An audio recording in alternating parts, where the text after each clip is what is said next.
छिंदवाड़ा जिले के परासिया थाने के परिवार परामर्श केंद्र में एक प्रकरण में पत्नी ने बताया कि पति ने एक और महिला को पत्नी बनाकर साथ में रख रखा है। पति शराब पीता है, झगड़ा करता है। पत्नी ने कहा कि पत्नी के रूप रखी महिला को अलग कर दे तो मैं ससुराल चली जाऊंगी। दोनों को समझाइश दी गई, समन्वय बनाने के लिए अगली पेशी दी गई। एक अन्य प्रकरण में दूसरी पेशी में आए पति पत्नी साथ में रह रहे हैं। पत्नी ने कहा, यदि पति शराब नहीं पिए, मारपीट नहीं करेगा तो मैं पति के साथ रहने को तैयार हूं। पति ने अब पत्नी की बात स्वीकार की, समन्वय बनने से समझौता कराया गया। एक अन्य प्रकरण में पत्नी ने बताया, शादी के 4 वर्ष हो गए। 4-5 दिन पहले पति ने मारपीट की। पति शक करता है। पत्नी ने कहा कि ऐसे वातावरण में मैं नहीं रहूंगी। समन्वय बनाने के लिए अगली पेशी दी गई।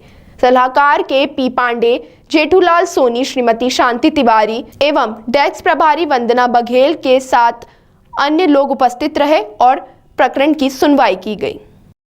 दूसरी पेशी में आए पति पत्नी साथ में रह रहे हैं। पत्नी ने कहा कि पति शराब नहीं पीता है, पिएगा तथा मारपीट नहीं करेगा तो मैं पति के साथ रहने के लिए तैयार हूँ। और पति ने पत्नी की बात को स्वीकार किया। इस तरह दोनों के बीच में समन्वय बना। एक अन्य प्रकरण में पत्नी ने बताया कि शादी के 4 वर्ष हो गए हैं। 4-5 दिन पहले पति ने मारपीट किया। पति शक करता है। पति माँ भाई से बात करने पर भी शक करने लगता है। बार बार सास देवर ने कमरे में बंद कर दिया था। पति ने कहा कि एक बार पत्नी ने ससुराल पक्ष का किसी का फ़ोन भी नहीं उठाया।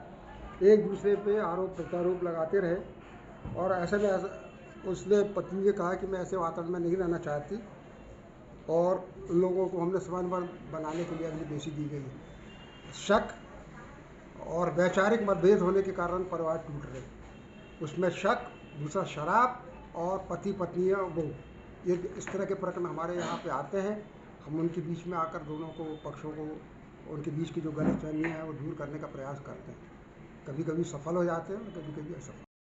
अनुरोध करना चाहती हूँ कि जो कल महिला मैराथन का आयोजन उम्मीदों की उड़ान समिति द्वारा किया गया है, उसमें आप सभी अपना अपना सहयोग दीजिए और इस कार्यक्रम को सफल बनाने में हमें अपना पूरा सहयोग दीजिए। धन्यवाद।